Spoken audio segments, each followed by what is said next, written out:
Buenas tardes, soy José Antonio de Novagric, Novedades Agrícolas.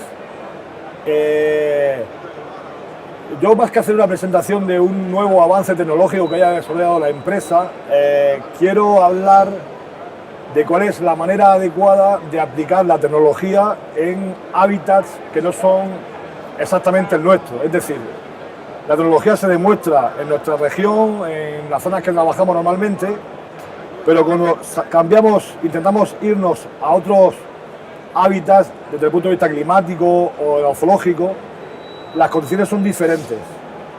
Entonces es muy importante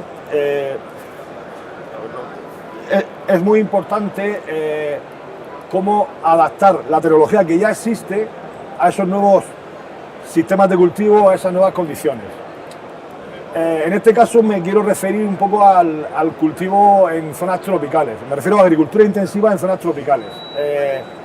Yo llevo la zona de Latinoamérica y manejo un amplio rango de países en los que el clima es muy diferente al del sureste español, en el que aparentemente, a primera vista, decimos, bueno, esto es ideal. O sea, la típica frase de que aquí tiras una semilla y en 6 meses tienes un árbol, ¿no? Es real, eso es cierto, ¿no? Pero realmente no es así. Hay una serie de condiciones que hay que tener muy en cuenta a la hora de desarrollar un proyecto. A primera vista, con el clima que hay entre 18 y 35 grados como máximo, una humedad relativa del 70%, unos suelos súper fértiles, un agua de primerísima calidad, es muy fácil cultivar. Lo primero que se nos ocurre es decir, bueno, llueve demasiado, hay que proteger los cultivos. Entonces, un paraguas es suficiente. Es decir, un plástico arriba, un invernadero muy sencillo con un plástico es suficiente. Bueno, también hay un problema de que hay demasiados insectos, porque en estas regiones el ciclo de los insectos es demasiado corto, entonces es muy prolongado y no hay parada invernal. Entonces la influencia de los insectos es demasiado elevada y perjudicial para el cultivo. Bueno, arreglado. Un plástico y un perímetro cubierto con malla antidrill y malla anti-insectos. Ya tenemos el tema solucionado. No es así. Realmente las condiciones tropicales tienen muchos más detalles que hay que tener en cuenta, no solamente lo que aparentemente se ve, ¿no? En primer lugar, hay una gran variabilidad climática en función de la latitud, porque en el trópico hay varias zonas, y sobre todo en función de la altitud. En el trópico, a nivel del mar, las condiciones de temperatura y humedad son demasiado altas. Sin embargo, cuando nos subimos a 2000 metros, varía totalmente. O sea, es mucho más fresco, el clima es muy diferente y el cultivo es bastante mejor, ¿no? O sea, ¿dónde estamos? ¿En dónde estamos ubicados para poder saber cuál es el cultivo, o sea, cuál es la tecnología ideal para desarrollar, ¿no? O sea, normalmente la tradición en las zonas tropicales, por ejemplo, en Panamá, los cultivos tropicales se dan en la región de Chiriquí, por encima de los 1200 metros sobre el nivel del mar. En República Dominicana se dan en Ocoa y en Jarabacoa, por encima de los 700 metros sobre el nivel del mar, siempre buscando unas condiciones de humedad más bajas, ¿no? No significa eso que no se pueda cultivar en la zona baja, pero está claro que lo más sencillo es cultivar donde las condiciones son más adecuadas por el limitante de la humedad, el exceso de humedad. Hay otros problemas, la variabilidad diaria del clima. Por ejemplo, una mañana amanece nublado, a mediodía de repente las nubes se van, bueno, nublado con una radiación mínima, donde el cultivo apenas casi tiene radiación suficiente. A mediodía las nubes se van, la radiación es altísima, a media tarde vuelve a cubrirse el cielo de nubes, llueve. Entonces, todos esos cambios efectivamente a los cultivos les afectan y hay que tenerlos controlados si queremos hacer un cultivo en condiciones. O sea, un pimiento en una fase de cultivo de joven, una radiación excesiva repentina puede provocar la muerte del cultivo radicalmente, ¿no? Otras cuestiones en cuanto al clima es la existencia de ciclones y huracanes en algunas zonas del trópico, sobre todo en la parte del Caribe, y hay una serie de efectos climáticos que están ahí y que es necesario controlar. En cuanto al suelo, aparentemente los suelos son muy adecuados porque son muy fértiles, suelos rojos, suelos oscuros, una fertilidad increíble. Sin embargo, eso no es totalmente cierto, porque la vegetación autóctona en el trópico convive con bacterias y hongos del suelo, de manera que todo está en un ciclo cerrado. Pero cuando introducimos variedades como tomate, pepino, calabacín, variedades que son híbridas, que no están adaptadas a ese tipo de vegetación salvaje, por así decir, las bacterias aparecen y son totalmente nocivas. Hay bacterias como la Ralstonia o la bacteria Wild, una serie de bacterias que normalmente aquí están controladas porque no afectan en absoluto, sin embargo ahí son totalmente nocivas. O sea, eso es una cosa que hay que tener en cuenta. Aparentemente un suelo muy fértil que, por el contrario, luego empieza a funcionar muy mal por ese tipo de detalles, ¿no?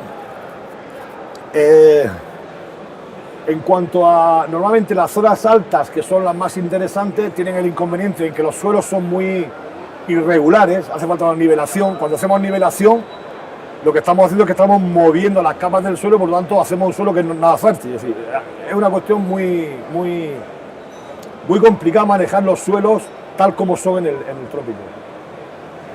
Otra cuestión que es clave en general en el trópico es que normalmente los ambientes son con temperaturas muy adecuadas, entre 18 y 30 grados, y una humedad del 70%, muy bien. Y se mezclan días lluviados, soleados, con una variabilidad muy alta, pero al fin y al cabo se mantiene una humedad constante. Sin embargo, una vez al año o 2 veces al año ocurre lo que se llama la seca. 10 días donde no llueve ni un solo día y la radiación es altísima. Bueno, en esos momentos, si no tenemos previsto algún sistema para solucionar ese problema, el cultivo que haya ahí muere, porque no es una situación en la que estén acostumbradas las plantas. Nos bajamos o no a una humedad del 40%, en el que la planta acostumbrada al 70% pasamos al 40% y no es suficiente para eso, ¿no?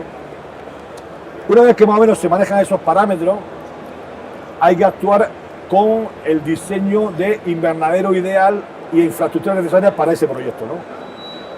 Normalmente el hándicap en el trópico es el exceso de humedad. Y cuando ponemos un plástico y hay cultivo, la humedad dentro del invernadero es superior a la de la calle. Nuestro objetivo no es que haya menos humedad que en la calle, pero por lo menos que haya la misma. Por lo tanto, hay que hacer el invernadero que estén muy bien ventilados. Deben ser pequeñitos, deben ser con un ancho no mayor a 30-40 metros para que el aire del interior sea renovado fácilmente con ventilación natural. Además, si es necesario, se apoya con ventiladores de estratificadores en el interior para promover y facilitar el desarrollo del viento. Es muy importante también cómo se ubica, ya estamos hablando de módulos pequeños y cómo están ubicados, es decir, tenemos que conocer la condición climática del sitio en particular, no en general del trópico, sino en ese sitio en particular el viento viene del noroeste y viene con una intensidad y con una dirección que siempre es más o menos igual.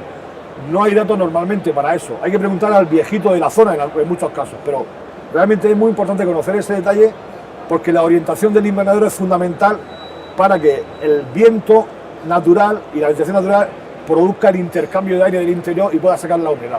Es fundamental, ¿no? La ventilación del invernadero no debe ser muy costosa, simplemente es un invernadero con muy buena ventilación cenital, simple o doble, y el perímetro abierto, porque no tenemos problema de frío, el problema es humedad y calor. A veces es suficiente con una ventilación cenital fija, muy barata, cuando tenemos muy claro que el viento va en una sola dirección. Si tenemos circunstancias en las que el viento se mueve en varias direcciones, hay que trabajar con ventilaciones dobles para poder manejar a un lado o a otro y controlar la entrada y salida del viento y que sea eficaz en el invernadero. Como he dicho también antes, hay un problema de repentina radiación por la variabilidad climática diaria. Es necesario, en la mayoría de los casos, asegurarse de frenar esa radiación y hay que poner pantallas de sombreo. No hablo de una pantalla súper técnica carísima, hablo de una pantalla sencilla de sombreo que de forma automática, cuando las nubes se vayan y aparezca la alta radiación, se pueda cerrar, ¿no? Estamos hablando de un invernadero sencillo, con perímetros abiertos, con una orientación fija o doble en caso de que haya viento de diferentes direcciones, una pantalla de sombrero y ventiladores de estratificadores. Con eso es suficiente. Y, por supuesto, en un tamaño pequeño. Todo eso debe estar controlado al mismo tiempo por un controlador que permita actuar sobre esos elementos, sobre la pantalla y los ventiladores, y al mismo tiempo tener unos registros concretos de la humedad y la temperatura en cada caso. En el caso por ejemplo, en el tomate, para que polinice, no debe haber una humedad mayor al 70%. Pues bien, si tenemos un control, sabemos que a lo largo del día lo normal es que entre las 6 y las 8 de la tarde es cuando la humedad está alrededor del 60%. Ese es el momento para producir la polinización. Pero necesitamos saber un dato y un control de todo lo que está pasando a nivel de temperatura y de humedad dentro del invernadero para poder establecer acciones que permitan trabajar sobre el cultivo finalmente, ¿no? En cuanto a los suelos, es posible usar los suelos en el trópico, son de mucha fertilidad, pero hay que hacerlo bien hecho. No se puede sembrar donde primero encuentras. Hay que hacer un análisis, hay que ver si hay bacterias, hay que prepararlo, hay que mezclarlo con algún elemento tipo coco, tipo arena, para que sea más esponjoso, no son demasiado arcillosos. Hay que hacer unos túneles, hay que hacer unos surcos, hay que hacer una preparación en condiciones.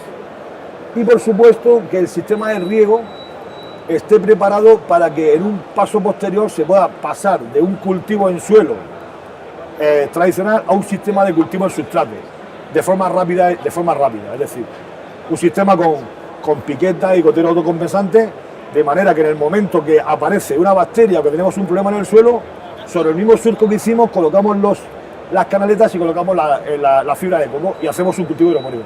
Obviamente el correspondiente equipo de fertilización para manejar toda la dosificación de los elementos minerales y del control de pH y conductividad. La importancia, a su vez, también en muchos casos de utilizar un cultivo en sustrato es sobre todo cuando se emplea con una canal de cultivo, no para sacar el agua y reutilizarla.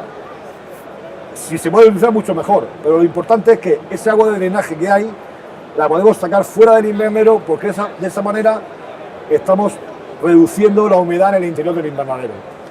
Estamos siempre en el límite, con la humedad estamos siempre en el límite y estamos ahí trabajando sobre esa línea.